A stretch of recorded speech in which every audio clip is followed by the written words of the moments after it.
Welcome to episode 4 of the Diego College Football Show. We got a fun episode today, a long episode, full NFL Week 1 recap, talking about each game, each matchup, what we saw, takeaways. It was a good one. Towards the end of the show, we'll talk about some college football.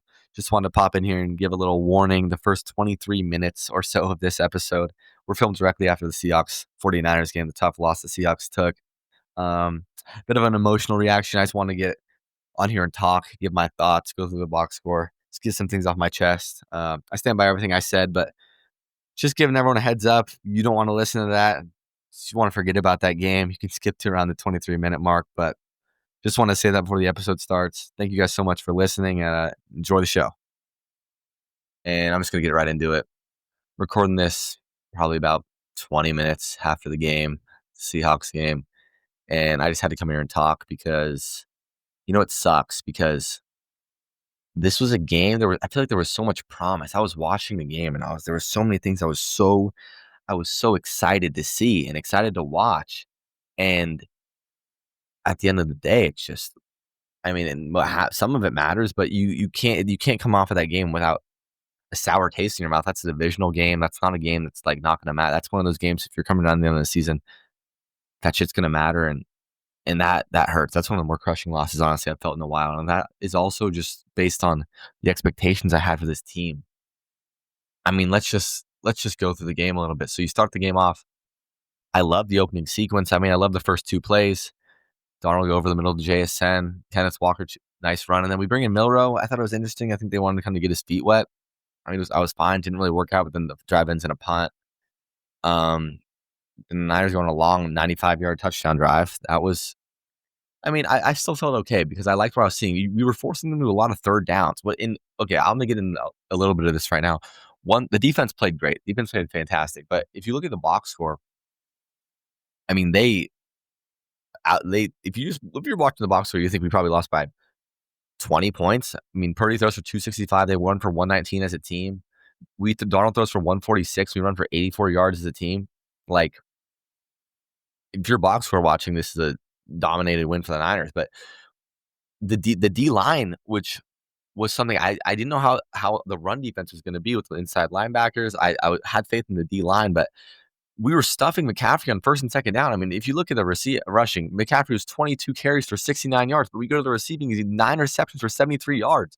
Like, it seems like every time we got to a third down, the corners were dropping back, and it was just a nice little out route. It was McCaffrey or fucking Kittle when he was in the game, Tonjes, anyone. Like, we were leaving the flat open every time, and that was frustrating to see. But the run defense was strong. It was strong all day. First and second down, the Niners didn't have anything for us. They did not have anything. They were running the ball. They had McCaffrey's longest run, I think, was 13. Like, he had a few ones where he break through the first level and a nice tackle. There was no real breakout run, and never anytime Purdy went back and handed the ball off, never was I like, oh, we're getting pushed around right now. Like, Brian Robinson, 9 carries for 33 yards, average 3.7. Like, they averaged around 3 yards on the ground. That's perfectly fine. We can live with that. It just got every time it got to that third down, and we got them in so many. They weren't third and shorts. They weren't third and 1, third and 2, which we got some stops on those too. It was third and 5, third and 6, third and 4, third and 3. Like, those are doable downs, and I feel like they converted way too many of those. But they were 7 of 14 on third down. We were 3 of 10. Like, that's a stat that's going to lose you the game. They passed for 15 first downs and rushed for 7. We passed for 6 and rushed for 6. Like, anytime it was a third down, they were getting that. It was through the air. Like, it was not on the ground. And if it was like a 3rd and 1. We'll go back to the play. We go second quarter. The first drive of the second quarter was absolutely masterful. 10-play, 69-yard touchdown drive. And we were under center running the ball. But something that really, really frustrated me as the game went on, we have a 10-play, 5-minute drive running the ball in the majority of the time. And then it seems like we abandon the run. The next drive, we go run, pass, punt, 3 and out. Then you go pass, run, pass, punt, 3 and out. And you get a field goal before half, which was, that was a good little 1-minute drill from Darnold. But third quarter, you come out, and the Niners are moving the ball in the third quarter. I will say that those consecutive drives, it started before half when they drive all the way down the field. It was bend but don't break pretty much a majority of the game. Obviously, they go down there, they miss that field goal before half. That's a 12-play, 58-yard drive, 5 minutes. What is just they're running, they're getting to their short third downs. And then they were doing a good. I will say it, like the Niners, they didn't kill themselves. And besides those 2 interceptions, which we'll get to, they weren't getting behind the sticks. They didn't have holding penalties on first down. They didn't have like stupid false starts to get them behind the sticks to start. They were doing a good job at that. And they were just running. They were chipping away a few yards at a time. Then they knew they could convert on third down, which was annoying. You start the second half.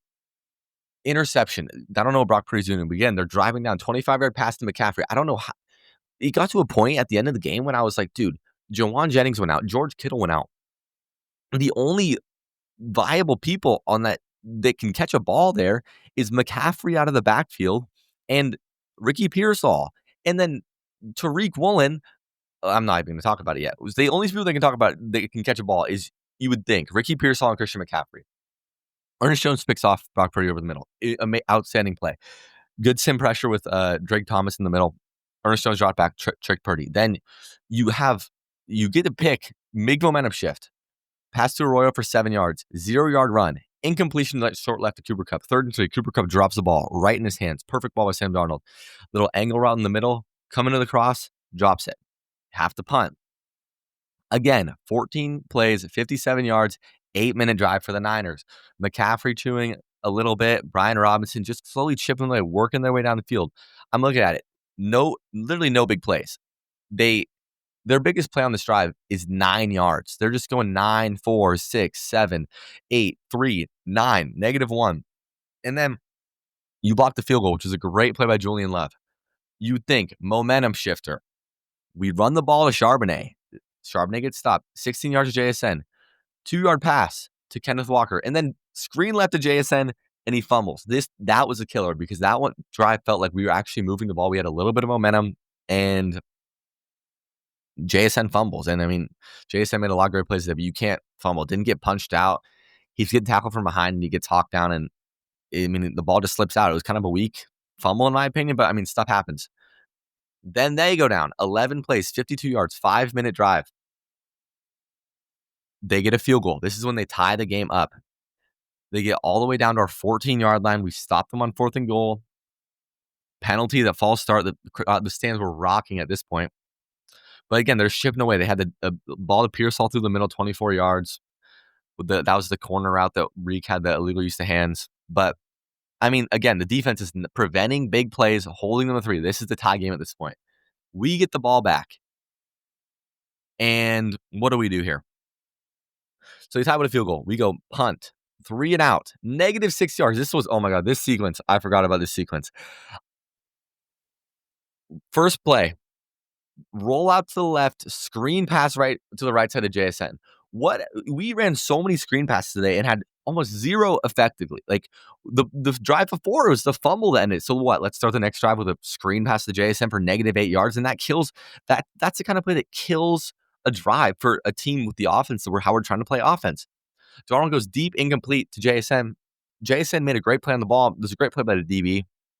I will say he's fighting through the end of the through the ground, pulls it out, forces incompletion. Then we try the Ryan Grubb lateral play, which, I mean, whatever. It's 3rd and 18, so might as well. Like, it was a cool idea. We punt. Then a great play by Josh Jobe. Purdy has nothing. He's chucking it into quadruple coverage. Ricky Pearsall deep left down the field. Josh Jobe makes an outstanding play. We get the ball back. This is the 4th quarter. There's how much time's on the clock? Looks like there's around 7 minutes to go. All right, you thinking ice the game. Kenneth Walker, 8-yard run. And what happens here? We finally start to run the ball. If we go back to that first touchdown drive that the Seahawks had, the second drive of the game, what were they doing? They were in I formation. Oots was in the game. They were running the football down the middle. They were using Charbonnet and K9. We were running the ball all over these guys. And Warner was out for a little majority of that, but we kind of just abandoned that. There was a point in the game where Darnold was in, we were talked about I formation, fullback. There was a point in the middle section of the game where we were in shotgun the majority of the time. Like, I thought this was in a low scoring game. Why are we not leaning on there was no need to try and get fancy on first down and run a reverse field screen to JSN. But this drive, you start running the ball. Walker runs for 8. Darnold rolls out right. Boot runs the ball for 5 yards. 5-yard run, 7-yard run, 4-yard run. Walker loses a yard. Then we go to Kupp, 6 yards out route, 4th and 1. And this is it's already garnering a lot of conversation on Twitter from what I'm seeing. But I think we probably should have gone for it. You're at a situation 3 minutes, 24 seconds. Greg Olsen, I thought, made a great point on the broadcast. The defensive head coach loves to trust his defense, but if you really trust your defense, this is a scenario where you're on the San Francisco 19. If you really trust your defense, you need to get 1 yard. Okay, if you don't get 1 yard, trust your defense to get you a stop. You have three timeouts in that scenario. So the situation would have been, I mean, obviously wouldn't have been the same. They could have went down wanting to kick, but the Niners didn't want to kick anyway. So I mean, people can go back. I didn't hate it in the moment because I knew how our defense was playing good, and I didn't think that we could give up a big play. We'll get to that. But, I mean, looking back on it, I think I heard it on the broadcast said it was under 1 yard. If you really did need under 1 yard, you got to find a way to get it. They did a quarterback sneak with A.J. Bonner early in the game. However tall he is, 6'5" of him, I mean, I'd like that again. Get a little push, like a big tight end going underneath for a sneak. I think you get less than a yard. Myers makes the field goal, and then we get to the drive that everyone's going to talk about. First play, nothing to McCaffrey for 1 yard. And then he hits Pearsall deep for 45 yards on the left side of the field. And in the air, I'm thinking this is another interception. This is a Seahawks interception. The last 2 times we saw Purdy throw the ball down the field, fluttering it in the air, 0 throw power, it was picked. Or he was thrown into multiple guys in the coverage. And Reek had good coverage. It was a double move he didn't really bite on. He's trailing him, and he's running with him. You see him slow down. It's like, oh, is this going to be underthrown? No. I don't know if he misplayed the ball. I don't know how. Pearsall, to give him credit, slowed down a little bit, but Reek's eyes aren't on him. Reek's eyes are on the ball. So he slows down and lets Pearsall catch a 45-yard pass. Like, that literally can't happen. They have a 2-yard pass to Tonjes, 9-yard pass to Tonjes again, 1-yard run McCaffrey, 6-yard pass McCaffrey, third down and 3 at the 4-yard line. If you get a stop here, they kick 3, whatever. The game's going to be tied. You're going to have a chance to go out and win the game. Everything's locked up. We have a 4-man blitz. Everything's raw. Everything, like, there's nothing open.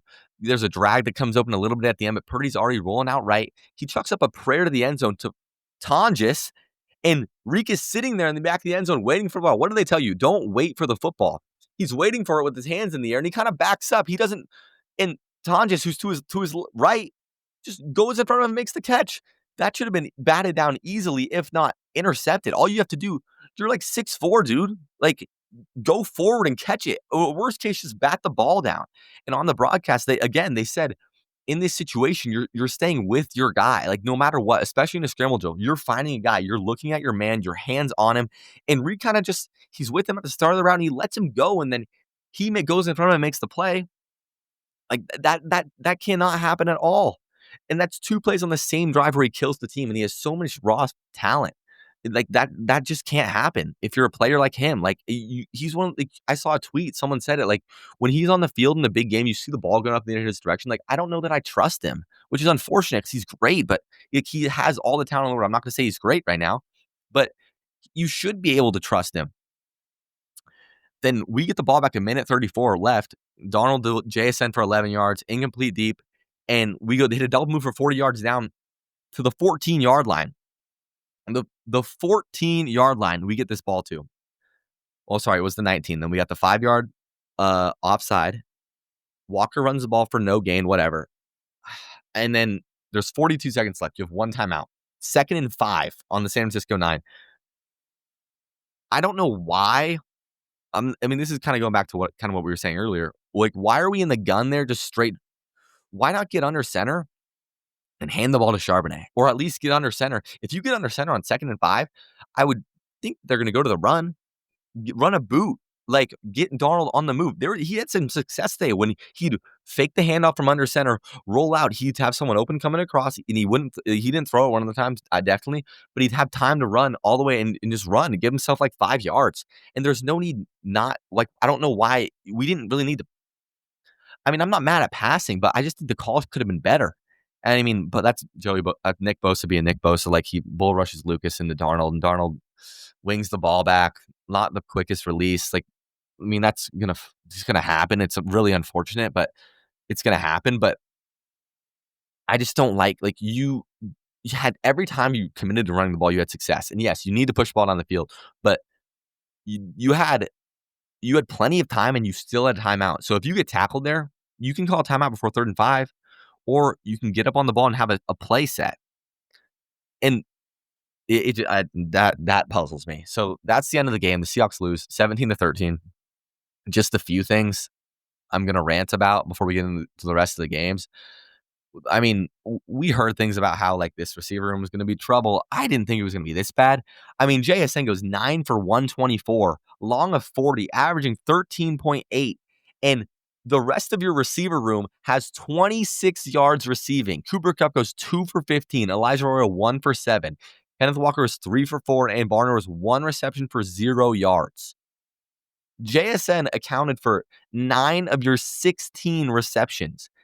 Like, I didn't think the rest of the receiver room was going to be great, but you got to have something. Like, I didn't think Kupp was like, he was open a few times. He drops that first down. Like, I get he's at the end of his career, obviously, but the speed might go. Like, he might not. He's never had like the longevity, but if you make a in-breaking route on 3rd and 3, that's what you brought Cooper Kupp in to do, to be a reliable target for Sam Darnold. I believe I said on last week's episode that Cooper Kupp was going to be Sam Darnold's the guy he could lean on. And you can't do that. That was a perfect throw by Sam Darnold, right in the middle, right in his hands, right in the basket. Where was Torrey Horton? We were told that. I believe in Torrey Horton. I kind of bought in. We were told that this guy emerged. He forced us to cut MVS. Why didn't we throw him the ball? I mean, you're throwing screens to other guys. Put the ball in his hands. Like, was he not open? I mean, I'm gonna watch the film and give more of a level-headed take on the game on Thursday's episode, but you got to give him a chance. I mean, Elijah Arroyo, we didn't see really anything to the tight ends, which I thought was annoying, and also goes back to staying in the I formation, staying with that fullback in the game, staying with the play action. There wasn't a lot of play action. Like, I got some Clint Kubiak questions today. We were told this guy was going to save.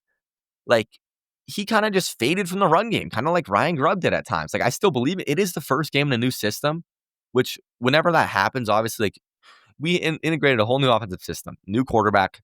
Obviously, there's going to be some growing pains, but I didn't think that the way we would lose this game is abandoning the run game when the run game was succeeding.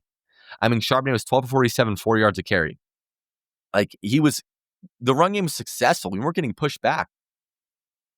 I just don't understand why you spent a 2nd-round pick on a tight end or whatever it was, a 2nd or 3rd, and he caught one ball. He wasn't targeted after that. Like, there wasn't even really a play action shot. I didn't see a lot of moving the pocket. Obviously, this is just on the TV copy, like first watch, emotional reaction.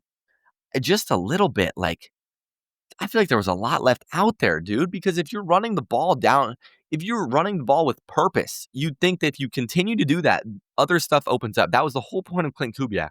With Kyle Shanahan, we saw it. I mean, the Niners moved the ball all day. They obviously couldn't finish drives as well, but he had a play on 3rd down, and I don't think we didn't have that. And I hope this will get better as the season goes on, but that's just, I mean, that was something that really annoyed me. I was excited to watch Torrey Horton today. I was excited to watch Elijah Arroyo. I was excited to see how those two guys impacted the passing offense.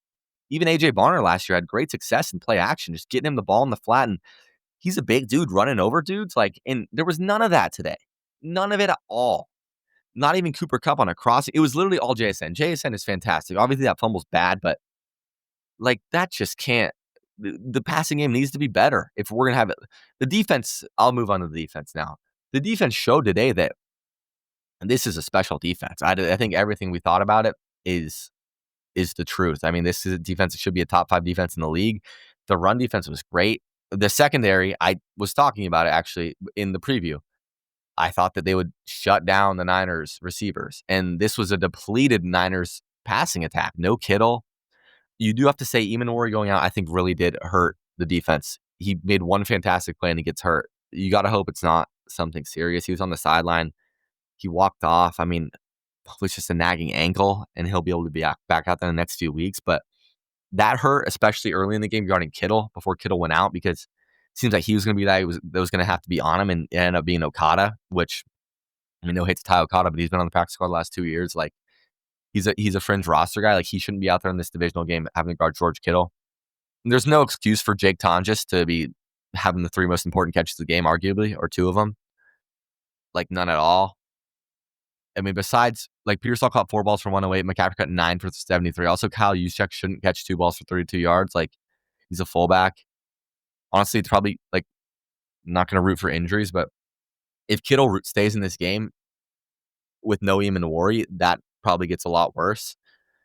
But, I mean, the defense was great. I thought McDonald called a good game on defense. I mean, you can say what you want about that 4th and 1. I think we probably should have went for it now looking back on it. But in the moment, I was okay with it. I love the pressure he was dialing up. Got to find a way to cover those flats a little bit. And obviously, you have to go on the fly because I don't think he was expecting, I don't have the snap count here, but I don't think he was expecting Drake Thomas to have to play that many snaps, significant snaps on defense, him and Okada.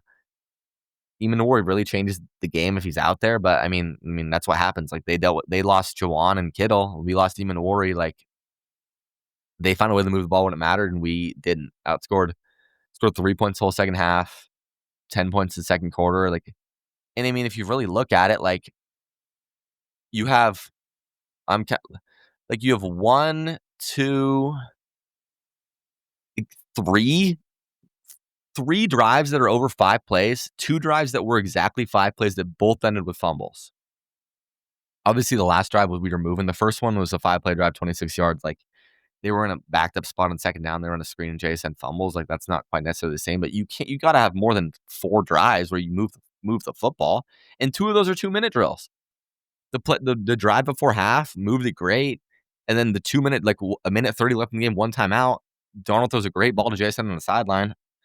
I don't really think Darnold was the problem here. I mean, he didn't pop, but I wasn't looking at it like, man, Darnold's missing a lot of throws. The fumble's frustrating, like the long throwing motion, but I didn't watch the game like, man, Sam Darnold is the reason we lost the game. Like, I think it's more on Clint Kubiak. Sam Darnold isn't abandoning the run game. Like, that's the whole reason Clint Kubiak was brought in, to run the ball, especially in a game like this. This is a divisional low-scoring game when, like, you need long drives that end in points, and we didn't have that. And that's what it's going to come down to. I mean, we got a tough game next week in Pittsburgh. They lit it up on offense today. We'll get into that game later, but this offense has to look themselves in the mirror, because this defense, if going on how it looked today, they're going to give you a chance to win every single game. And the offense has to give more than that. You have to score more than 13 points off. You get 2 turnovers from your defense. They gave you, honestly, some gifts too. Like, the Moody 2 missed kicks were short. Like, the block kick, yes, props to special teams. He shanks a chip shot from under extra point range. I think it was around 30 yards. Like, that's a gift. Like, you were given 2 gifts from Purdy and that gift from Moody. You get a block one. You had multiple chances to swing momentum. You had multiple chances to take a lead, be up 7, and stop them at the end of the game, and you didn't. And I mean, I think the game falls on Rick Woolen.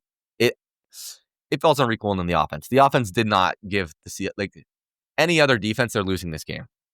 The blame's on the offense, and they got a lot of things to look in the mirror themselves this week, and they got to bounce back big for next week in Pittsburgh. And that's going to be it for my Seahawks recap. All right, coming at you now, a little more level-headed. I recorded that last segment right after the Seahawks game. Stand by everything I said, but just finished the Sunday night football game.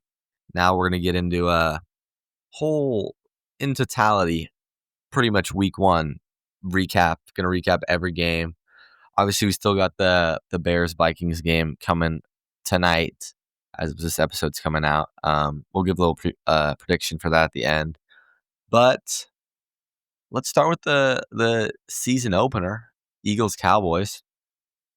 And in my opinion, I think the story of this game was Dak Prescott. I think Dak Prescott was outstanding. I think the story was Dak Prescott and the Cowboys' run defense, in my opinion. But after this game, I just couldn't stop thinking about how Dak played. Dak played great. I mean, every ball I thought was perfect, on the money. I mean, he was throwing some hospital balls. He was putting his teammates in not the best situations, but he was giving them a chance to catch the ball. If you're going to throw it, you might as well give your guys a catch it. And obviously, the huge disappointment of the day was CeeDee Lamb. If you look at the stat sheet, I mean, CeeDee Lamb if you look at it, I mean, he played a great game. Yeah, 7 receptions, 110 yards, 0 touchdowns. But I mean, he could have. This could have been an all-time performance. He drops. I believe it was towards the end of the game. He drops that dig right in the helmet, literally right at his face mask, like 3rd and 10. Drops a dig for the first down, and then obviously that last drive, Dak throws a bomb right in the bucket, right in the chest, drops it like right off the chest of the shoulder pads, and then that last play hard to get on him for that, but obviously it's a diving catch. If he makes the catch, it's an outstanding play. But I mean, people are just piling on that because he dropped the 2 before that. But I mean, if you look at the rest of the Cowboys offense, I think Pickens was pretty disappointing. 4 targets, 3 receptions, 30 yards. Saw some clips out there, just loafing in the run game. When he knows he's not getting the ball, he's not running his route. I mean, that just can't happen. It's a contract year.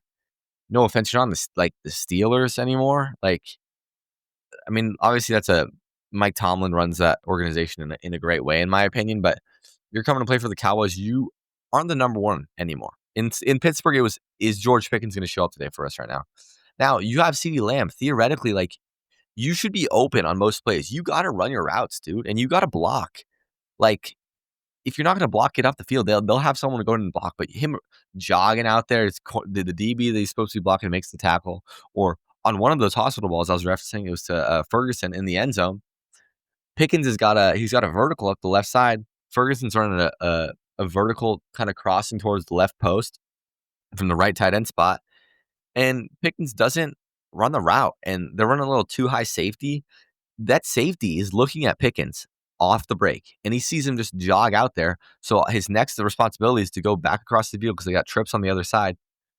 He sees the tight end and comes across and blows him up. Like, you're killing your teammates, dude. Like, that just can't happen. On the Eagles side of the ball, like, I just think that run game is going to be hard to stop all year. Also, we got to talk about the lightning delay. That kind of changed the whole game. This game was fun. It was still a great game, but I mean, this was just back and forth. No one could stop anyone. And out of that lightning delay, they go into the delay, and I believe that was just after Miles Sanders had fumbled. I'm pretty sure. Or I don't know if it was after that, but something had just happened, and the Eagles had just gotten the ball in their own territory, and they were up 24-20, and it was like, all right, they can go to up 2 scores. And the first 2 plays out of that delay really told me a lot because they came out and brought heat, and Hurts wasn't expecting it. They pumped the ball back, but neither team could really get anything going after the lightning delay.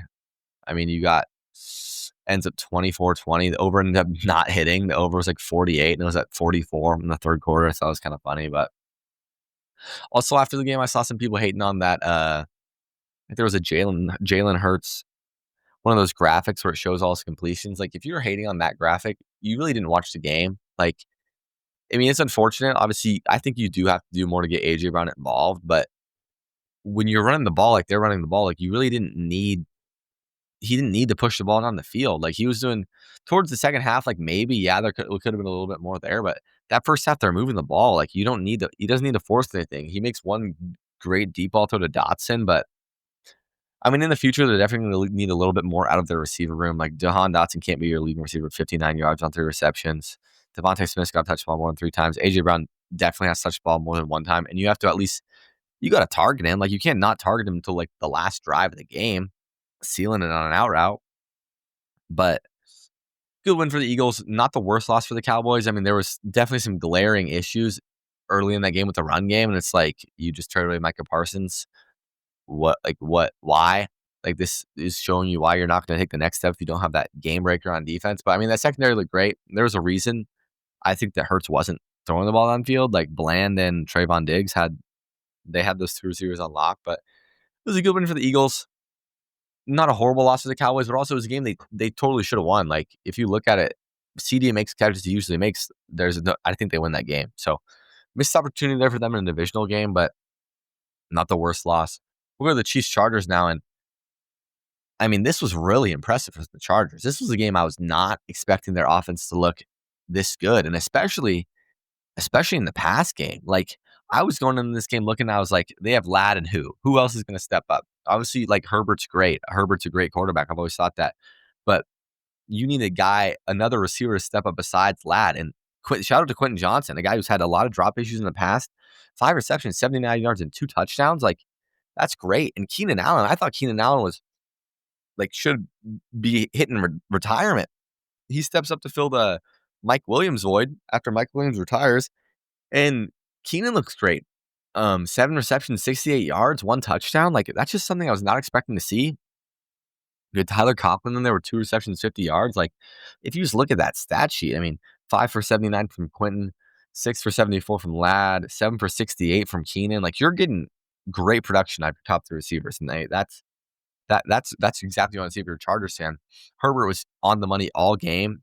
The run game wasn't really there, but I mean, if we're talking about who's to blame on the Chiefs side of the ball, I think this game falls on Spags.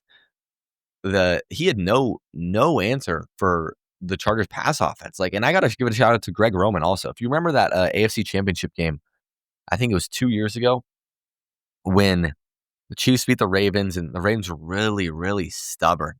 Like, he wouldn't, like, Greg Roman would not adjust from the game plan to win that game. Like, he was going in that game, oh, we're going to run the ball. They run the ball really well to start that AFC Championship. Then they get behind a little bit and they start passing. They kind of abandon the run game. And in this game, they wanted to run the ball. Obviously, you have Amarian Hampton, you have Najee Harris. You want to run the ball, your rookie running back. And it wasn't really working. Like, every time they ran the ball, the Chiefs defense had a pretty good answer to it.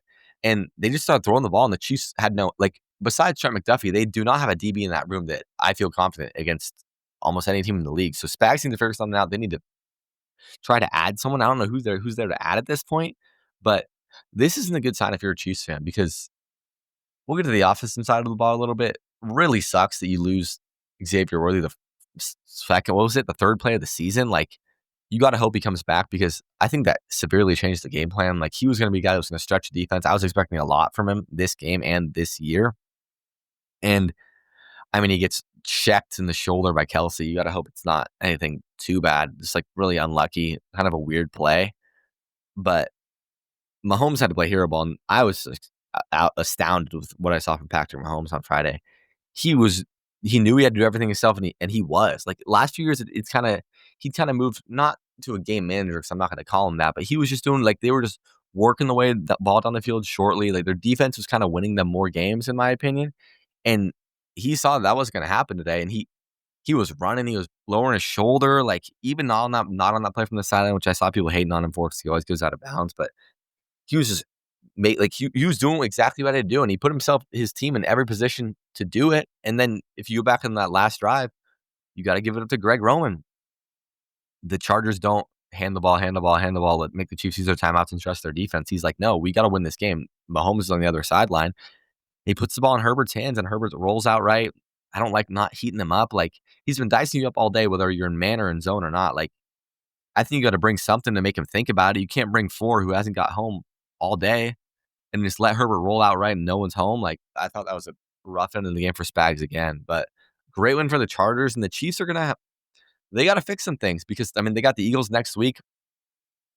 You don't want to start season 0-2 for a team that is expecting to win the division. So not the most inspiring performance from the Chiefs in the season opener. All right, we'll get to Sunday slate, and I got to say, this was a great slate of Sunday games. Like, it feels like almost every game was coming down to the wire, no matter what.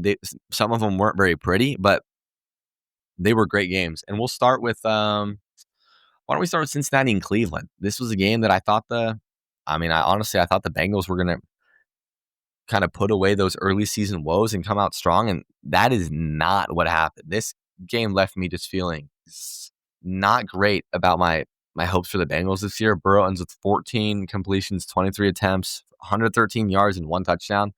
Only 5-yard average on that. He got sacked 3 times for 18 yards. I believe that was 3 plays in a row in that second half. And in that second half, the Bengals net stats, I believe they only had a net of 4 yards. The Browns probably should have won this game. Bengals going in the half, they're up 14-10. And I mean, they looked all right, but it was nothing crazy. But if you're watching both teams, you're like, dude, this Joe Flacco guy is like, he was moving them down the field. I mean, he's 31 of 45, 290 yards, 1 touchdown, 2 really unlucky interceptions. And I mean, without those 2 interceptions, 2 ones that were batted up, picked off by the Bengals, and then a missed chip shot kick. Like, without those, the Bengals lose this game. They start the season 0-1. So they got really lucky. Jamar didn't really show up. You're going to need more from him. They're going into Jacksonville next week, or they're hosting Jacksonville. That's not going to be an easy game. Jacksonville looked good. Offense looks strong. So the Bengals are going to have to figure out. I saw some clips of that offensive line looking really, really rough, just not executing basic pass protection that should have been handled on day one. So, and Burrow can't be getting hit that much. I know he only got sacked 3 times, but he had Garrett in his face all day. And I know it's Myles Garrett, but he was getting blown up. Like, that's just not sustainable. And this Bengals team rides on the back of Joe Burrow. If he goes down, they're done. So they luckily avoided another really, really bad start to the season against the Cleveland Browns. We'll get on to probably my most disappointing team of the week, which is the Miami Dolphins and the Indianapolis Colts. I got to say, I was wrong about this game. I thought that Miami, in a spot that they had to prove it. Mike McDaniel thought he had to prove it. Tua has a lot of doubters. Tyreek, after the hectic offseason, was going to come out, all right, let's play football. Let's score a touchdown. Tua was like, we're going to forget about everything that happened once Tyreek catches a touchdown. Well, that didn't happen. Tyreek was mad on the sideline. Tua looked out of sorts. And you got to give a shout out to Shane Steichen, man. He goes with the decision with Daniel Jones. And I mean, it's obviously week 1, but Daniel Jones looked great. He was surgical. 22 of 29, 272 yards, 1 touchdown. He was making every right decision. The people on the broadcast said it looked like this Colts offense hasn't looked like this since Peyton Manning. I mean, obviously a ridiculous exaggeration, but like, you got to give a shout out to Daniel Jones, man. I mean, he had a lot of doubters when he was named the starter. It was like, what are we really doing here? And he came out and it's obviously week 1, but he looked good. Like, he looked really good. Jonathan Taylor, 18 carries, 71 yards. DJ Giddens, 12 for 41. Like, they were having their way however they wanted with the Dolphins. Through the air, on the ground. I mean, Tyler Warren also, him and Michael Pittman. Michael Pittman had a really rough year last year, obviously, I think because Anthony Richardson was the quarterback. He didn't have someone that could get him the ball in like bulk. And he did today. 6 receptions, 80 yards, 1 touchdown. Tyler Warren was all over the place. I believe that first drive, he had like 3 catches, 7 receptions, 76 yards. That's a great debut for the rookie. And yeah, I mean, I said these are 2 guys that are probably on the hot seat a little bit going in the season, and that makes it Mike McDaniel seat probably heated up. Like, at this point, I don't think he survives the season. I don't see why he would. Tua is probably out of there. I think they're in for a full reset. They traded Jalen Ramsey. They're kind of like trending towards that direction. Couldn't get rid of Tyreek, but Tyreek wants out. It's going to be one of those teams where it's just the headlines coming out all year are going to keep getting worse, unfortunately. And I don't see it getting better for Miami. I believe they have the Bills next week. The Colts, I think they have a sneaky game. They're hosting the Broncos next week. The Broncos, we'll talk about it later, not the strongest performance from the Broncos. I mean, if this is the Daniel Jones we're going to get, this is a team that's not going to roll over for anyone, and it's going to be a tough win. Going to give them a tough game with the way Shane Steichen and Daniel Jones are running this offense. Next game is the Falcons versus the Buccaneers. The Falcons hosted the Buccaneers, and this was, besides the Seahawks game, I think was, in my opinion, the most frustrating game to watch. I was rooting for the Falcons. I was rooting for PENIX to succeed, and everything was there for them to win this game. Like, if I was a Falcons fan, this is like kind of similar to the way the Seahawks game ended. Just frustrating. Like, a divisional loss that towards the end of the season is going to mean a lot, and a game that you 1,000% should have won. Like, PENIX went 27 for 42, 290 yards, only 1 passing touchdown, 1 on the ground. Like, they start the game off hot. He hits Bijan in the flat. Bijan runs like if it was a 40-yard touchdown. He looked great when they gave him the ball. But, like, let's be honest here. Like, does Bijan and Tyler Algier need to be carrying the ball the exact same amount of times? Bijan was 12 for 24. Algier was 10 for 24. Bijan was 6 receptions for 100 yards. Does Tyler Algier need that many carries? Like, I don't think so. They both had similar production. Like, is Algier your short yardage, hard-nosed back? Like, maybe, but I'd rather have Bijan in the game. And this was a game you should have won, especially because this was not like the sharp Baker Mayfield that we saw like for the most of last year, in my opinion. He threw for 3 touchdowns, but 17 of 32, 167 yards. Like, he was giving them plenty of opportunities to be in the game. Like there was plenty of times like he has a guy open, just misses him over, like airmails him. And they continually gave the Falcons chances to come back in the game. They go in the half tied at 10. And then that ending sequence, dude, it was brutal to watch. If I'm being honest, to start the fourth quarter, the Bucks punt. They're up 4 points. Falcons go down 18 play, 91-yard drive, score, and then in 5 plays. So that 18 play drive, they start their own 9. They work their way down, get a few penalties, and Michael Penix has some of the 2 gutsiest plays of the whole week. He had 2 plays that rivaled that one play at Indiana, where he dives full lays out on the pylon within like 4. But a problem that I had with this was the Falcons' offensive coordinator made it way harder on him than it should have been. So if you're watching,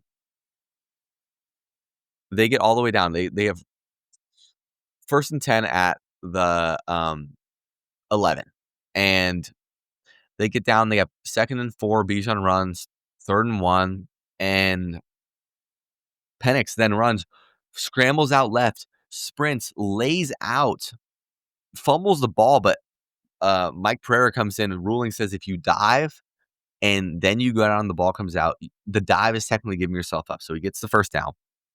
And then you're on the 1-yard line with 2 minutes, 40 seconds left.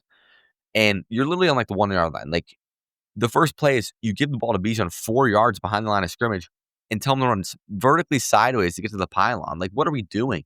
And it felt like all day. I don't know if the stats support this all day, but anytime it was a short yard situation, they were making it real hard on themselves. I mean, the Falcons were 6 of 15 on 3rd down. Like, not great, but it felt like those short yard situations, the ones that should be easy, because there was a point, I'd say the whole majority of the second quarter and maybe into the third, their offense was sputtering a little bit.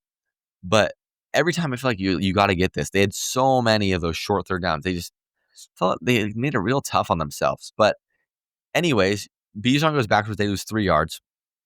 You got 2nd and goal from the 4. Penix, he's a little early on a box out of Drake London. Then they pretty much unpacked the same play. It was a good ball to London. London drops it. It could have gone either way. I don't know how we don't have an angle in the back corner of the end zone to see that. Then we have offsetting penalties, and then the touchdown run. Nothing's there. Penix steps up in the middle. The guy has his leg. He dives. Ball goes down on the goal line. I was like, oh my God. Like, that was crazy. So they take the lead. And then the Bucks go down 5 plays. Baker hits a Mecca for 25 yards and a touchdown pass. And this was aided by a roughing the passer penalty that was just quite stupid. They were at the 50-yard line. There's like 1:10 left. Like, you're at a point where like you're thinking you're up 3 points. You are thinking like, okay, theoretically holding the field goal just goes to overtime. You give up a stupid roughing the passer on what would have been, if he threw the ball away on 1st 10, it would have been 2nd and 10. He hits a deep to a Mecca on 25 yards in the next play. The Mecca's 2nd touchdown of the day. Mecca looked fantastic. Ohio State rookie. He looked like a real steal because Mike Evans wasn't his best game. I mean, I'm not saying Father Time's creeping up on him, but they needed a Mecca to be great, and he was today in his first game of his NFL career, which was wildly impressive. And then the Falcons go down, execute a beautiful 1-minute drill, get themselves to a 44-yard field goal, and Younghoe Koo misses the kick. Like, that was just hard to watch. So root for the Falcons, wanted them to succeed, want Michael Penix to succeed, and he did. He looked fantastic today, but that was just one of the heartbreaker. Like, if I'm a Falcons fan, I'm just hurt as I was watching the Seahawks game today. Next, we go to New England. It was Vegas at New England. I thought the Raiders were going to win this game. I thought people were underestimating him a little bit, and that was true. Geno was, quite frankly, fantastic today. He was great. I mean, 24-34, 362 yards, 1 touchdown, 1 interception early, but I mean, that happens when you're throwing the ball that many times for that much volume. Brock Bowers, 5 for 103. He went out with, I can't remember what they said. Maybe, I honestly can't remember what the injury said. Hopefully he's okay. It didn't look too bad. He came up limping on a route, went to the tent. So hopefully he's okay. You don't want to see that. Kobe Myers was 8 for 97. Like, Geno Smith is a fantastic passing quarterback. Like, I've always thought that Geno Smith throws one of the best balls in the league. I've never been of the opinion that he can lead a team into a deep playoff run, but just based on pure skill, pure just if you just watch him throw the football, like, it's impressive. So you got to give him that. Um, Drake May, 30 of 46, 287 yards, 1 touchdown. The Patriots didn't really establish the run game at all today. 5 carries for Travion Henderson, 27 yards. He caught the ball 6 times, but Ramondre was 7 for 15. Like, the Raiders D line was really impressive. A little bit of disappointment though was Ashton Genty. Averaged 2 yards a carry, 19 for 38. Got in the end zone, but I mean, you expected to see a little more from him. But this is a good first win for Pete Carroll. Happy for Pete. Geno looked impressive.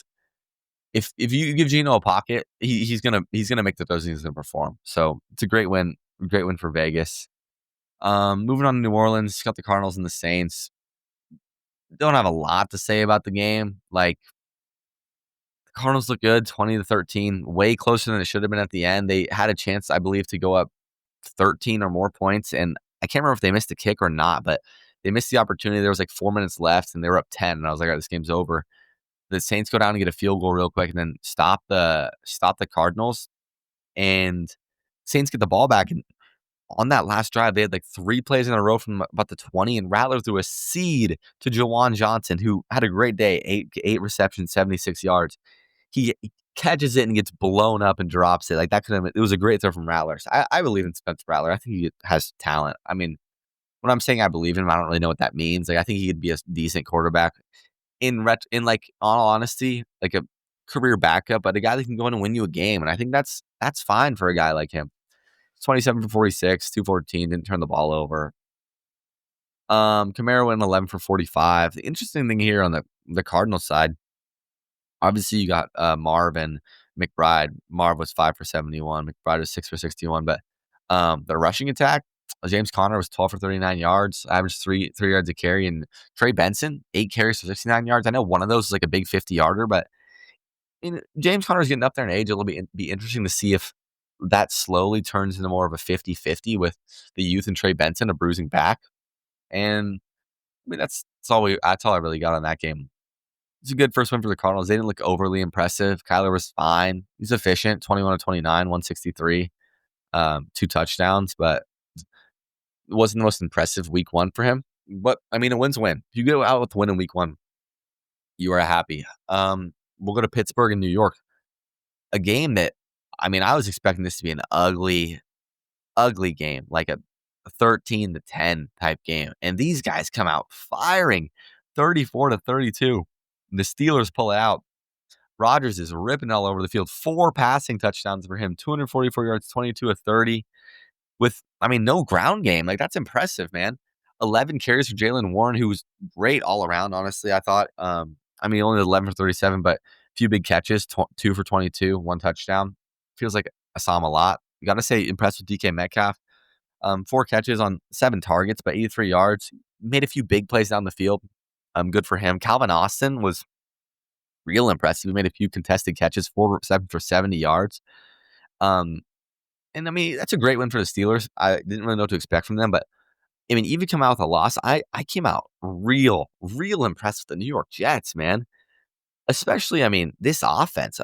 I mean, the defense gives up 34 points. I thought this defense was going to be good, so I guess the disappointment there comes with the defense. But if you're looking at this offense, if you told me the offense led by Justin Fields at quarterback was going to give you 32 points for the Jets, I mean, you take that in a heartbeat. He was efficient, 16-22, 1 touchdown. He ran the ball well, 12 carries for 48 yards. I got to talk about Breece Hall. People were expecting Braylon Allen to take some of Breece Hall's carries. Don't know what we're going to see. Breece Hall looked explosive. Breece Hall looked fast. He looks like a true RB1. 19 carries, 107 yards. Every time he got the ball, I feel like it was explosive. 2 receptions, 38 yards. Field was accurate down the field. Something that last year, like the reason they replaced him with Russ is, yes, he was a great runner, but he couldn't make the accurate throws down the field. He was great in the intermediate. Like, he didn't turn the ball over. Like, I was really impressed with Justin Fields. And I mean, it's a tough loss in week 1 for the Jets, but you can't be too mad at that. If you're them, like you don't really know what to expect going in as a Jets fan. You're like, we got Fields. What are we gonna get here? Aaron Glenn, new culture, and I think that culture. I think it's a good start. I mean, he's got his guys playing hard. You want to see more from the defense, but I think that will come. New defensive system, but it's a it's a good loss. Dare I say the best loss of the week from the New York Jets. On to the Giants and Commanders. Another game, not a whole lot to say. I think that if from a Giants perspective, you might as well just start Dart, dude. Like it's hard to watch Russell Wilson out there on the field. If we're being completely honest, he was 17 for 37, 168 yards. Like the reason you put Russ out there is you want to see him let the deep ball fly to Malik Neighbors, and it just like it wasn't really happening. I mean, there was a few times he tried to take a shot, but it felt like every time I was watching him, he's taking the drop back, scanning his options, and then just checking it down. Like if you just let your rookie play, man. Like, and then Dable already says after the game, you can't say this after the game in week 1 that you're not committing to Russell Wilson as your starter in week 2. Like, I just feel like you can't do that. Just start Dart week 1 if you're gonna do that. Like that just seems pointless. Like that just seems really, really dumb to me. And it seems like he doesn't really know what he wants to do, like what direction he really wants to go. He's trying to save his job, but is Russ really going to save your job? If you're going to save your job, you might as well play the rook. Tyrone Tracy, 10 carries for 24 yards. Not very impressive. Scatabo wasn't. There was a few times on the goal line I wanted to see him punch it in. He couldn't. I mean, they had that time on the. They had like I feel like they had 6 plays from like the inside the 5, and they couldn't score on that drive early in the game. That's when Neighbors is yelling at Dable. Just feels like it's on the way to losing the locker room, which is unfortunate. But I mean, on the Commanders side, shout out to Deebo Samuel, looked faster than I thought he was. Shout out to Bill. I think he should be the RB1. He just looks. I mean, Eckler's fine, but I mean, Bill goes. Corey Cross-Camara goes 10 carries, 82 yards, 1 touchdown. He just looks explosive out there. Start the young guy. Since like young running backs are a luxury. Like with a running back, you run them when they're young. There's no need to ease them into the process. You might as well. Eckler can be a great receiving back, great third down back, but let Bill play, man. Underwhelming performance, I'd say week 1 from McLaurin. Zach Ertz was reliable, touchdown, the first touchdown of the game. Good win for the Commanders overall. Overall, good wins for the Commanders. Next, bit of a weird game. We'll talk about the Panthers and Jaguars. Besides the Dolphins, I gotta say, second most disappointing team of the week was the Panthers. I went into this game thinking I thought the Panthers were going to win the game. I predicted that.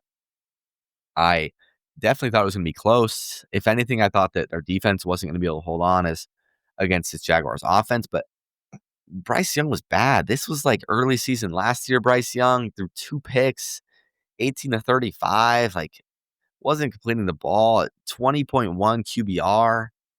Ted McMillan was 5 for 68, but after that, where's your next receiver? I mean, Chuba Hubbard was 3 for 32 receiving. Jatavian Sanders 2 for 27. Then you got Hunter Renfrow 2 for 11. Leggett 3 for 10. Like this was ugly, man. And the game was delayed, so you saw the beginning of it, and then it was about an hour and a half delay, I believe. Came back on, and you're like, what are they going to do now? And it was a whole lot of nothing. They put together a garbage time touchdown drive at the end, but really, really disappointing. Not what you want to see if you're a Panthers fan, because you wanted to see Bryce Young take that next step. You wanted to see if he was the quarterback of your future, and this is not. Really bad start to the year. On the Jacksonville side, gotta say Travis Etienne, 16 for 143, taking control over that backfield. Last year, towards the end of the year, there were some backfield problems. Was it going to be Etienne? Was it going to be Bigsby? Who was it going to be going into the year? And really strong start from him. If he can stay healthy, that's a difference maker for Jacksonville. Receiving side, a little disappointed for Brian Thomas Jr. Like this guy was supposed to be stud going into the year. I mean, he is a stud, but getting drafted like top 15 in fantasy around there. He goes 1 reception for 11 yards, 7 targets. I mean, I can't say I was watching every target of this game, but I'll be interested to check on throughout the week. Was this him? Was this Trevor? Got a rushing touchdown in there, one carry for 9 yards, and a little reverse, get him in the end zone. That's nice, but you want to see more from your number 1 receiver. Travis Hunter went 6 for 33, solid debut. Didn't need him to do anything crazy. Played like 10% of the snaps on defense. It'll be interesting to see how that plays as the year goes on. But I mean, that's all I really got to say there. Really disappointed in the Panthers, honestly.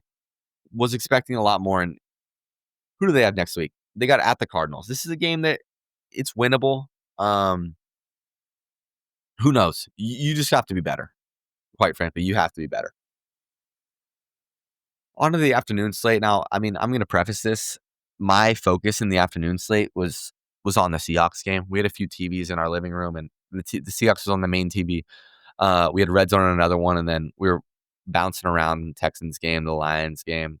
So I'm not going to pretend like I watch every snap of all these games, but I think I was keeping track, and I feel like I have a good idea. But just putting that out there. We'll go Titans Broncos, and this one seemed weird to me. It seems like the Titans were hanging around, but it really sucks for Cam Ward, man. It's a tough situation for a rookie quarterback. I mean, he went for 12 for 28, but it didn't seem like he was the problem out there. His receivers weren't really giving him much to throw to. He didn't have much open. He was fighting for his life out there. I think his 7.4 QBR is kind of it's pretty brutal. Got sacked 6 times. Like Pollard ran the ball 18 times for 60 yards. But I mean, they were in this game. There was a point when I believe they were down 1 and they recovered a muff punt, and then they just get pushed back, take a few sacks, negative plays, and they don't even end up getting a field goal try off. Like, that's just bad. This is a bad football team. Unfortunately, it's a bad situation for Cam Ward, but Brian Callahan's got to figure it out, because it's another situation, I think, where if he doesn't show promise in this year with the number one quarterback, no matter how bad the roster is, like, owners they're stubborn. Like, you'll be right out of there. Broncos defense looked good. We knew that coming in. We knew it was never going to be an easy game for Cam Ward. They bottled him up. They bottled up the run game pretty well. I think we were kind of all expecting that. A little disappointed in the Broncos offense. Bo Nix only throws for 176, two INTs. Lost the fumble. Like, if you guys are trying to compete, as a lot of people think the Broncos are going to be competing for the AFC West, you can't turn the ball over 3 times, let alone against probably one of the worst football teams in the league. So, I mean, that's all I got there. But again, to get a win week 1 for the Broncos, it's good. On to the Detroit Lions at the Green Bay Packers, and this just seemed dominant. And my first thought, unfortunately for the Lions, is that window closed, man? They had their 2 years. They had that NFC Championship loss in San Francisco, and is this it? I mean, losing 2 coordinators is never gonna be easy, man. It's never gonna. You never know if you're gonna get back to that point. What they had with Ben Johnson and Aaron Glenn, and from what I saw from this offense, it looked pretty bad, honestly. Like, this didn't look like the Jared Goff we've seen the last 2 years. This looked more like the Jared Goff that was traded away in LA. The run game didn't look good, and when the Lions were humming the last 2 years, it was on the back of that hard-nosed run game of David Montgomery and Jahmyr Gibbs mixing it up, and it didn't look anything like that. Like, they had nothing. Jahmyr Gibbs going 9 carries for 19 yards is unacceptable. 10 receptions for 31 yards. So you're trying to give him the ball in space, and 3.1 yards per reception. Like, that's not a recipe for success. David Montgomery, 11 carries for 25 yards. Laporta goes 6 for 79. But, I mean, with that, you have to give props to the Packers defense. I don't know how many snaps Micah Parsons played today, but I saw him get that sack in there. I mean, he was disrupting a little bit. But for this Packers defense to hold this talented on paper Lions offense, 13 points, it's a huge week 1 win. It's a huge week 1 win for a team that lost twice to the Lions last year in the division. To get this win in week 1 is huge for them. Jordan Love did all he needed to do, man. 16 to 22, 180 yards, 2 touchdowns. Josh Jacobs, 19 for 66, 1 touchdown. Romeo Doubs, 2 receptions, 68 yards. Jaden Reed got in the end zone there, 3 receptions, 45. Like, This is the Packers recipe. I mean, you got to rely on Josh Jacobs a little bit, and you need Jordan Love to be efficient. Jordan Love, I don't think he needs to throw for 300 yards a game. If he can, he will. But you just got to control this game, the game, and with your talented defense, rely on that. Don't turn the ball over, and that's how the Packers are winning games. For the Lions, they just got to get back to try and do what they were last. They played the Bears next week. They opened the season with 3 tough games. They got versus the Bears next week at home. Who knows how they're going to look? We'll preview that game later, and then they go to the Ravens. So if this doesn't fix next week, and you got a rough game against the Bears, you're looking at potentially 1-2 or 0-3. Who knows? So it's not going to get easier, and they need to figure that out fast. Next, we'll go to the last game of the late window. Texans at Rams, and this was a hard watch, man. I was paying close attention to this game. Obviously, divisional rival, the Rams, and this was such a winnable game for the Houston Texans, dude. To start this game, I'm watching, and Houston's moving the ball down the field, and they can't finish drives. They cannot finish drives. And when you make 3 field goals, you have 9 points, and then 2 touchdowns, you're down. You're down in the game, and you go down 14-9 in the third quarter, and that's it. And CJ Stroud had multiple opportunities at the end of the game, and I'm not going to say it's on him, but he was getting killed behind that O-line. That O-line that might be the worst O-line in the league. I'm struggling to think of another O-line that had a worse performance than that. Maybe the Titans will have to look back at the tape, but that was brutal. And I know you're facing a good D-line, Jared Verse, Braden Fisk, Kobe Turner, but that was they revamped their offensive scheme. They brought, you bring in Laken Tomlinson though, a guy that wasn't good, very good last year. That's your addition to the O-line, and this was just a winnable game for Houston, man. It really was. This was not the best of the Rams. Stafford was solid. I mean, he made the plays when he needed to. You can kind of tell him start to get into the game. Didn't practice much. Didn't play in a preseason game, all a training camp. I gotta say, I'm impressed. I didn't know what Stafford would get, but the thing is, with Matthew Stafford, like he's just one of those guys. If he's out there playing, he's gonna give you his best. Like he's gonna grit it out no matter how much pain he's going through. He got sacked a few times, so got hit a few times. I saw him on the ground. It'll be interesting to see how he bounces back each week, but that's a game that good football teams find a way to win, man. Like just comparing, going back to that Seahawks game earlier, the Rams, they got to pick off Stroud, and then towards the end of the game, they make a play. Agumba Wale catches the ball. The Texans are driving into LA territory, make the punch on a guy who never really fumbles, forced to fumble in that game, and then on 3rd and 9, you get stuffed on 2 runs on the game sealing drive. They set it up to hit Puka for the first down. Like that's just a game that good teams win. That's a game that Sean McVay wins almost. And if you give him that many opportunities, you don't capitalize on your touchdowns, he's going to win that game. And now we got to talk about that thriller of a Sunday night football game. Game of the year, Ravens versus Bills. Bills 41, Ravens 40. What a game, man. What a game. Derrick Henry, I got to say, obviously didn't have the best end of the game with that fumble that, arguably lost in the game, but is this guy ever going to age? 18 carries, 169 yards, 2 touchdowns. He was chewing all of that first half. Lamar only had to throw it 19 times, 14 to 19, 209 yards, 2 touchdowns. He ran 6 times for 70 yards. If you're reading the stat line, just the fact that the Ravens ended up losing this game is pretty crazy because they had no answer for the run game. They had no answer for the run game at all. Zay Flowers goes off, 7 receptions, 143 yards. DeAndre Hopkins, 2 receptions, 35. Crazy one-handed catch. And after Hopkins makes that catch, you're like, this is over. Like, they're down 15 right now. And then what happens? So what? Hopkins scores here in the 4th quarter. And, I'm sorry, that was the 3rd quarter. He scores. The Bills come back and score. I got to talk about the Bills. Keon Coleman, man.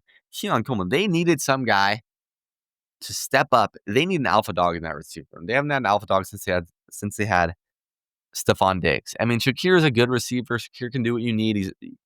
He catches a lot of underneath stuff, but if Keon Coleman can step up and be a true deep ball threat on the outside, you threw a one-on-one 50-50 ball threat on the outside, that's a difference maker for this Bills team that they haven't had since they got rid of Diggs. And that's a guy that, if you have a guy like that wins you playoff games. It really does. So Hopkins scores in the 3rd to make it 34-19. to end the third quarter. The Bills go down with a 3-minute drive quick. These offenses were back and forth, man. It was fun to watch. They go down, score really fast. Josh runs it in, doesn't get the 2. Then 4-play drive, Henry breaks one for 45 yards. They go up 15 again. It's 40-25. And at this point, you're like, it's over because the Bills go down, 5-play drive, 9 yards, punt the ball. They force a 3 and out. Props to them. Then a 10-play, 3-minute drive from the Buffalo Bills. Allen hits Keon Coleman on 4th down. It was tipped. Crazy play. Rolling out, just chucks up a prayer. I don't know if it was Kincaid or Knox. I think it was Kincaid. Sticks his right arm up, never going to make the catch, right to Coleman. That's like fate. And then Derrick Henry, reliable, never fumbles the ball. He gets the fumble forced on him in 2 plays. The Bills go down, score, and then where it comes down to it for me is this 3 and out for the Ravens, man. This just felt like rolling over. This just felt like those playoff losses that they always have, those heartbreakers in the playoffs where you have a real shot, dude, and you have a drive to put it away. And what do? Zay Flowers 0-yard run. Lamar hits a short pass to or was Henry for 1 yard. Zay Flowers 0 yards, and then Lamar to DeAndre Hopkins for 6 yards. 4th and 3, and you punt. And I think punting's probably, I don't even know if it's the right choice at this point because there's a minute 30 left in the game. 4th and 3, if you get it, it is over. Realistically, the Bills have been moving the ball all day. Have you been able to stop Josh Allen throwing the ball? No. Have you been able to stop when he's running? No. But the play calls, man, like a Zay Flowers jet sweep, Lamar's been unstoppable all game, man. Get him on the move. Not one of these plays did they incorporate Lamar Jackson's legs at all. And I think that's the problem. Like, he arguably could have been the MVP last series. Arguably, him and Josh, these are the 2 best players in football, in my opinion. On the field tonight, you're punting the ball back to him, and your drive to seal the game, because you do stop the 2-point conversion. Bills could have tied it up. You stop it. You have a drive to seal it, and you kind of take the ball. He throws it underneath pass to Hopkins, but you take the ball out of his hands. And then the Bills go down deep to Joshua Palmer, then to Coleman in the middle, and Jair Alexander makes the tackle, which loses the game. He makes the tackle, shoestring tackle. Coleman's going to run in. His momentum is carrying him into the end zone. He's on like the 10-yard line. And I mean, you're not thinking it in the moment, obviously, but if he doesn't do that and Coleman scores, who knows? We could be talking about a Lamar Jackson crazy run to win the game at the end. A crazy drive. But game of the year, it's just a tough way to lose for the Ravens. Like, it just feels like it always happens like that. They put themselves in the positions, and then when it gets down to the end of it, Harbaugh, it feels like he kind of curls up, man. And this makes me always have doubts to bet on them in a big game and have faith on them in a big game that they're going to pull it out, because it just seems like time and time again, they don't learn from their mistakes.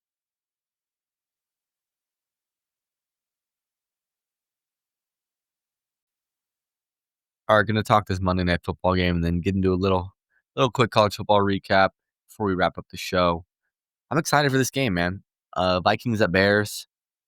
There's a lot of question marks and a lot of excitement, I feel like, especially with these 2 quarterbacks. We'll start there. J.J. McCarthy, wasn't a huge fan coming out of college. I didn't think he was a guy that should have been drafted as high as he was.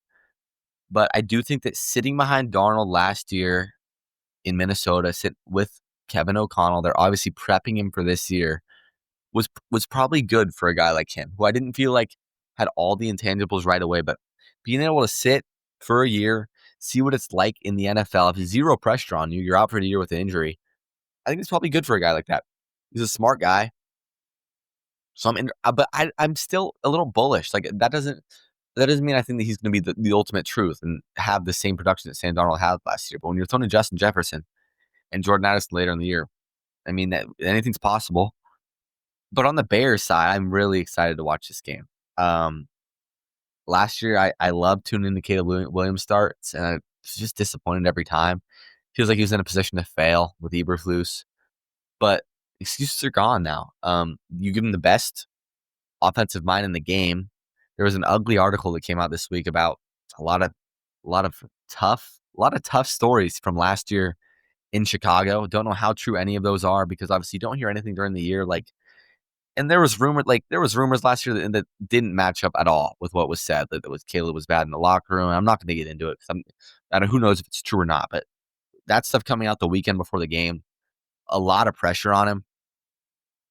In the Ben Johnson system, I just want to see if he can make things easy for himself. There was a lot of times last year it was a bad system, bad scheme, but he just made it so hard on himself, man. He made it felt like he had to make the hero play it every time, and he doesn't have to. And theoretically, with Ben Johnson, he shouldn't. I want to see Caleb do the easy things. I want to see him roll out on a bootleg, hit the flat on time, hit the crosser when it's open, go from the flat's covered, hit the tight end coming around for 5 to 10 yards. That's what I want to see from Caleb Williams. And I want to see him get into a rhythm early, and then when you're in your rhythm and you settle in, then you can do the things that you're drafted as the number one pick to do. You can make those extra plays happen. You can hit DJ Moore and roam down the field. I'm excited to watch Rome Odunze. I'm expecting him to have a big second year jump. And I want to see if him and Caleb can connect. Caleb had some touch issues last year, especially in the mid to deep ball range. I want to see if that's fixed. And I think it should be a fun opening Monday Night Football game. Hopefully it lives up to the hype of the other primetime games we've got because they've been fantastic. And I'm really looking forward to it. I'm gonna pick the Bears in this game. I gotta take it on the chin. My picks this week were not great. I think I ended up around even, honestly. I'm pretty sure 1, 2, 3, 4, 5, 6, 7. I got 7 wins. And 1, 2, 3, 4, 5, 6, 7, 8 losses. So need a win to break even. I'm taking the Bears. Excited to watch Caleb. Excited to watch Caleb versus McCarthy, 2 young quarterbacks with a lot of question marks. So I think that's a real fun Monday night game. I'm going to get into a quick college football Saturday. Just bounce around the games, what I saw. Loss of the week, Florida and ASU. We'll start with Florida. Billy Napier, I thought he should have been gone last year. Had a few wins late in the season that made him stick around, but I think that's just wasting a year of DJ Lagway. He's not a guy that's going to bring this program where Florida fans want to bring it. And USF, man, USF is dangerous. And coming up on the game of the year so far, USF at Miami on the CW, the biggest game in the history of the CW. USF is the best resume in the country. I mean, they beat a ranked Boise. Who knows how good Boise really is? They beat them at home, and then they go into the swamp. Byron Brown, and they grit out a low-scoring game against Florida. I mean, that's just impressive. And they go down. The most impressive part is that sometimes in these games, it's like you're up, and then you stop the team late. But Florida goes down, they take the lead, and it's like, oh, all right, crisis averted. And Byron Brown leads his team down the field, man, to take the game-winning kick. And I saw that video of the USF coaches after the game in the booth going down. That's just college football, man. That's just fantastic. And you got to say, USF an early front runner for the college football playoff. That non-Power 4 spot. And there's no reason they can't, even if they lose to Miami this week, which is going to be I'm excited to watch that game. Relatively weak non-conference schedule from what I saw. That at this point, no reason they shouldn't be the front runner for the playoff. ASU, that was ugly, man. That was really, really ugly. It's got me and a lot of people thinking, is Sam Levitt a Cam Scatterbo merchant? Because going into the season, a lot of people, Heisman Trophy, Sam Levitt. I never really saw it fully, but I was bullish. That was ugly, man. Those interceptions, that one in the first half, I think, when they're down 17-0, he's rolling right and just chucks it up, like throwing a prayer right to the guy. It was just pretty ugly from Sam Levitt, honestly. That's the only way to put it. And this is a Mississippi State team who was in the dumps. They really bad year last year. And you got to give them props, man. You got to give them props. This is a huge win. One of their biggest wins in years. Obviously, ever since the unfortunate Mike Leach passing, the program's been pretty bad. They got put in a really, really bad situation, and you got to feel happy for them. That's another reason. What's great about college football. This is the team that's not going to make the college football playoff, but just seeing that stadium was rocking and rushing the field, bringing down the goalpost. I mean, Sam Levitt throwing for 82 yards, 10 of 22, 1 touchdown and 2 interceptions. Like, that's just unacceptable. Like, that's horrible, dude. And I trust Kenny Dillingham. That's one of the main reasons I'm not super out on ASU. But from a guy who's coming in, though, this guy's potential Heisman winner.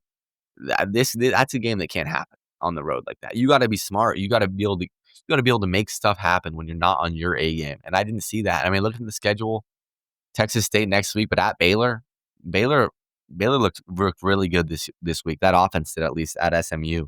That was a great win for them. That's not going to be easy. Versus TCU. TCU looked real strong last week against UNC. Then you got at Utah versus Texas Tech. I mean, looking at this right now, unless things turn around, I'm down on Arizona State the rest of the year. We'll go Duke, Illinois. Duke was sloppy. I'm impressed with Illinois.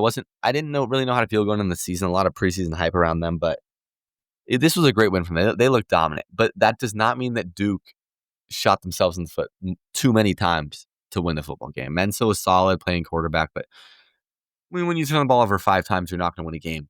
And home underdogs, crowd on your side, you quickly turn that, you quickly get rid of that with turnovers. That's just how to kill all the juice in the stadium. Disappointed in them, but it's a good win for Illinois. Missouri, Kansas was a great game. Great offensive battle. I got to say, I'm impressed with Bo Prabula. I wasn't sure, honestly, last week.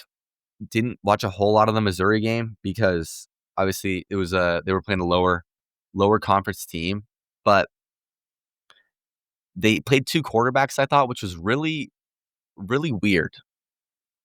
I thought it was a really weird situation because Prabula transfers there and you're like, okay, this guy's going to be the starter. Transfers from Penn State, leaves before the playoff, and he splits time week 1. You're like, what's going on? He starts this week, lights it up. 30 of 39, 334 yards, 3 touchdowns. They were chewing on the ground. Ahmad Hardy is a tank. 25 carries, 112 yards. Jamal Roberts, 13 carries, 143 yards. This is a dangerous Missouri team. With this offense, any game in the SEC is a winnable game, in my opinion.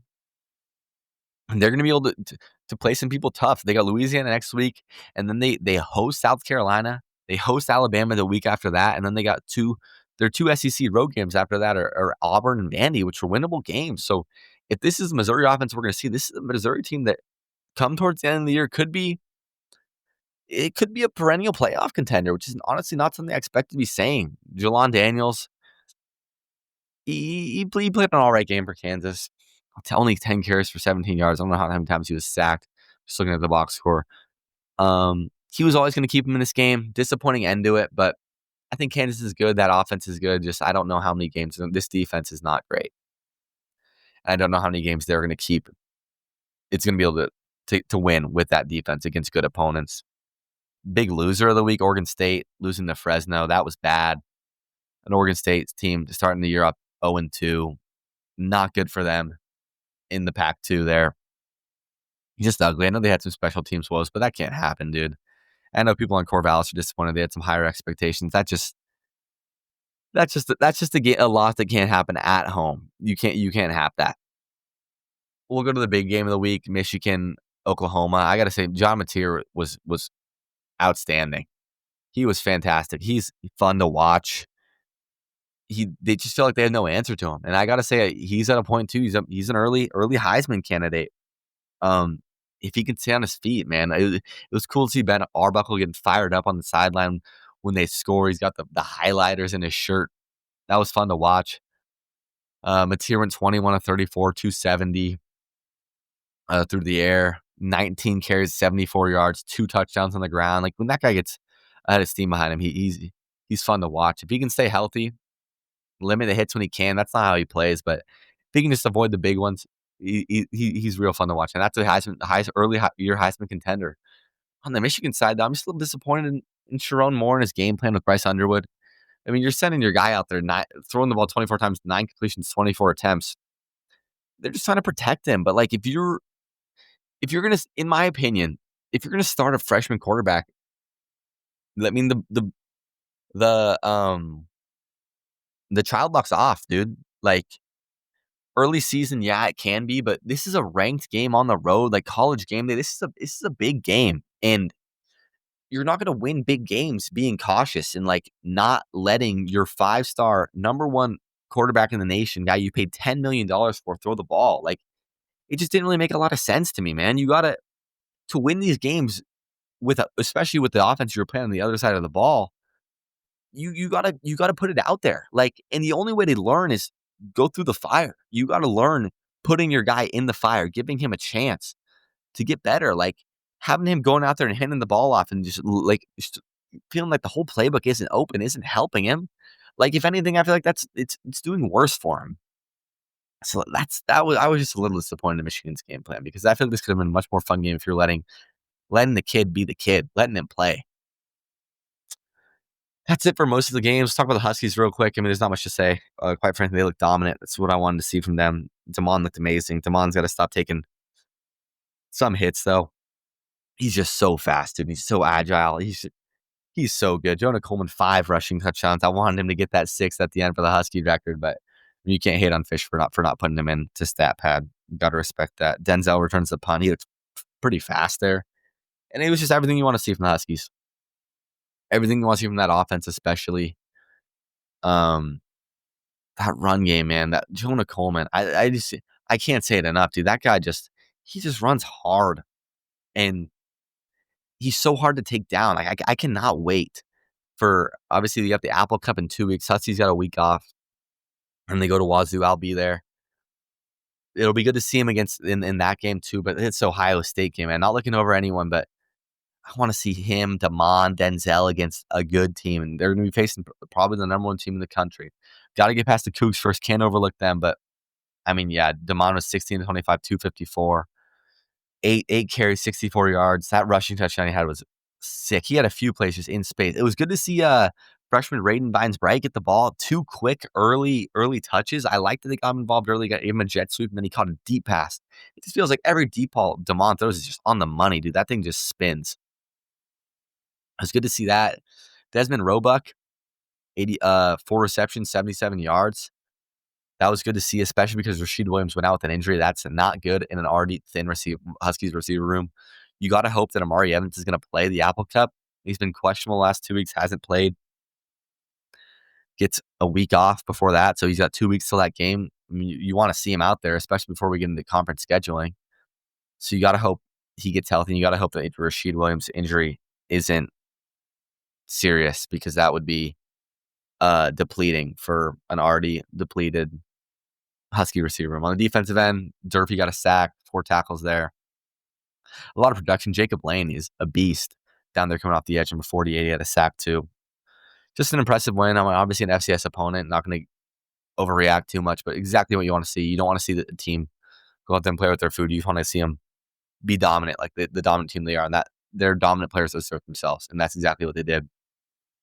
So, gonna wrap it up. Much longer show today. If you made it this far, I appreciate you. Thank you so much for listening. Gonna have a week 2 NFL preview and college football for the weekend preview coming on Thursday. You're gonna try to watch some Seahawks film, watch the game, see what I think some more differences could have been made, more issues just based on watching it. Because obviously, first watch, everything's emotional. You're just going on first glance.